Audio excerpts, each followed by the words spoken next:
Bidadi township ವಿಚಾರಕ್ಕೆ ಸಂಬಂಧಪಟ್ಟಂತೆ ನಮ್ಮ ಜೊತೆ ಇವತ್ತು ವಿಪಕ್ಷ ನಾಯಕರಾದಂಥ ಆರ್ ಅಶೋಕ್ ಅವರು ನಮ್ಮ ಜೊತೆ ಇದ್ದಾರೆ. ಅವ್ರನ್ನ ಮಾತಾಡ್ತಾ ಹೋಗ್ತೀನಿ. ಇವತ್ತು ಬಹಳ ದೊಡ್ಡ ಮಟ್ಟದಲ್ಲಿ ಪಾದಯಾತ್ರೆಯನ್ನು ಕೈಗೊಂಡಿದ್ದಾರೆ. ಸರ್, ಇವತ್ತು ಪಾದಯಾತ್ರೆಯನ್ನು ಮಾಡ್ತಾ ಇದ್ದೀರಾ. ನಿಮಗೆ ಈ 3 ದಿನದ ಪಾದಯಾತ್ರೆ ಸರ್ಕಾರದ ಮೇಲೆ ಇಂಪ್ಯಾಕ್ಟ್ ಆಗುತ್ತಂತ ಅನ್ಸುತ್ತೆ? ಇಂಪ್ಯಾಕ್ಟ್ ಆಗಿರೋದಕ್ಕೆ ಅವರು ಅಡ್ವರ್ಟೈಸ್ಮೆಂಟ್ ಕೊಟ್ಟಿದ್ದಾರೆ. ಎಲ್ಲ ಪತ್ರಿಕೆಯಲ್ಲಿ ಅಡ್ವರ್ಟೈಸ್ಮೆಂಟು, ದಾರಿ ಇದ್ದಕ್ಕೂ ಎಲ್ಲ ಪೋಸ್ಟರ್ ಅಂಟಿಸ್ತಾ ಇದ್ದಾರೆ. ಇಂಪ್ಯಾಕ್ಟ್ ಆಗಿಲ್ಲ ಅಂದರೆ ಇದೆಲ್ಲ ಯಾಕೆ ಮಾಡ್ತಾ ಇದ್ರು? ಬಾಯಿ ಮುಚ್ಕೊಂಡು ಸುಮ್ಮನೆ ಇರ್ತಾಯಿದ್ರು, ಇದೇನಾಗಲ್ಲ ಅಂತ. ಅವ್ರಿಗೆ ಅವಾಗೆ ಭಯ ಶುರುವಾಗ್ಬಿಟ್ಟಿದೆ. ಅವರ ಕಾಂಗ್ರೆಸ್ MLAಗಳೇ ಹೇಳ್ತಾ ಇದ್ದಾರೆ, ಈ ವಿಚಾರನ, ರೈತರ ವಿಚಾರನ ನಾವು ಹಿಂಗೆ ತಗೊಂಡೋದ್ರೆ ಮುಂದಿನ ದಿನಗಳಲ್ಲಿ ಈ ಸರ್ಕಾರಕ್ಕೆ ಕೆಟ್ಟ ಹೆಸರು ಬರುತ್ತೆ. ಈ ಹಳೆ ಮೈಸೂರು ಭಾಗದಲ್ಲಿ ನಾವೊಂದು 20-30 ಸೀಟನ್ನು ಸೋಲ್ಬೇಕಾಗುತ್ತೆ. ಈ ವರದಿಯನ್ನು ಕಾಂಗ್ರೆಸ್ MLAಗಳೇ ಹೇಳ್ತಾ ಇದ್ದಾರೆ. ಅದರಿಂದ ಅವ್ರಿಗೆ ಈ ಬಿಸಿ ಗ್ಯಾರಂಟಿ ಮುಟ್ಟಿದೆ. BJP ಮತ್ತು JDS ಅವರು ಪಾಪ ಮಾಡಿಬಿಟ್ಟಿದ್ದಾರೆ. ಅದಕ್ಕೋಸ್ಕರ ಪ್ರಾಯಶ್ಚಿತ್ತ ಮಾಡ್ಕೊಳ್ಳೋಕ್ಕೋಸ್ಕರ ಈ ರೀತಿಯಾಗಿ ಪಾದಯಾತ್ರೆ ಮಾಡ್ತಿದ್ದಾರೆ ಅಂತ ಕಾಂಗ್ರೆಸ್ ಅವರು ಹೇಳ್ತಿದ್ದಾರೆ. ಪ್ರಾಯಶ್ಚಿತ್ತ ಮಾಡ್ಕೊಬೇಕಾಗಿರೋದು ಕಾಂಗ್ರೆಸ್ ಅವರು. ಯಾಕೆಂದರೆ ಇದಕ್ಕೊಂದು ಸತ್ಯಶೋಧನಾ ಸಮಿತಿ ಮಾಡಿದರು.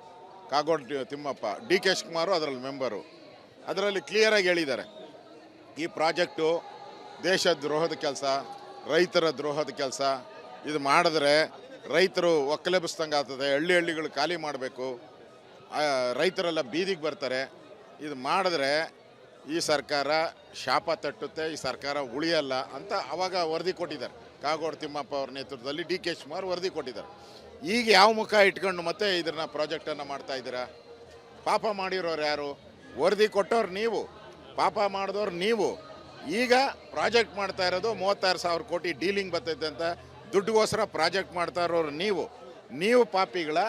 ನಾವು ಇದನ್ನು ರೈತರಿಗೆ ಉಳಿಸ್ಬೇಕು ಅಂತ ಹೋರಾಟ ಮಾಡ್ತಾ ಇದ್ದೀರಿ. ನಾವು ಪಾಪಿಗಳ, ಜನ ತೀರ್ಮಾನ ಮಾಡ್ತಾರೆ.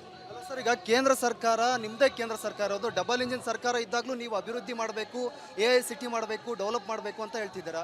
ಈಗ ಪರಿಸರ ಹಾಳಾಗುತ್ತೆ, ಅದಕ್ಕೆ ಯಾಕೆ ವಿರೋಧ ಮಾಡ್ತಿದ್ದೀರಾ?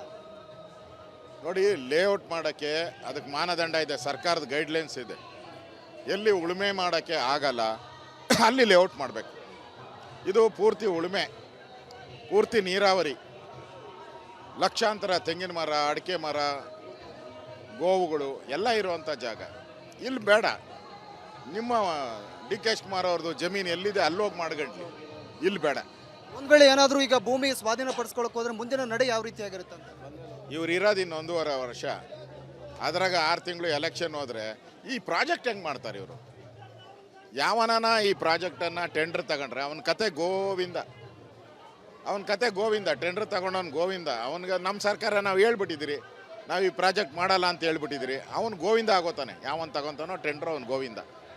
ಈ ಪಾದಯಾತ್ರೆಯಲ್ಲಿ ನಿಮ್ಮ ಪಕ್ಷದಿಂದ ಯಾರೆಲ್ಲ ಭಾಗಿಯಾಗ್ತಿದ್ದಾರೆ? ನಮ್ಮ ಪಕ್ಷದ ಮುಖಂಡರಿಗೆಲ್ಲ ಇವತ್ತು ನಾನು ಭಾಗಿಯಾಗ್ತಾ ಇದ್ದೀನಿ. ಉದ್ಘಾಟನೆ ಕಾರ್ಯಕ್ರಮಕ್ಕೆ ನಾನು ಕುಮಾರಸ್ವಾಮಿ ಅವರು ಭಾಗಿಯಾಗ್ತೀರಿ. ಮುಂದೆ ನಡೆಯುವಂಥ ವಿಜೇಂದ್ರ ಅವರು ಶಿಕಾರಿಪುರದಲ್ಲಿದ್ದಾರೆ, ಅವ್ರಿಗೂ ಹೇಳ್ತೀನಿ, ಅವರು ಭಾಗವಹಿಸ್ತಾರೆ. Thank you sir.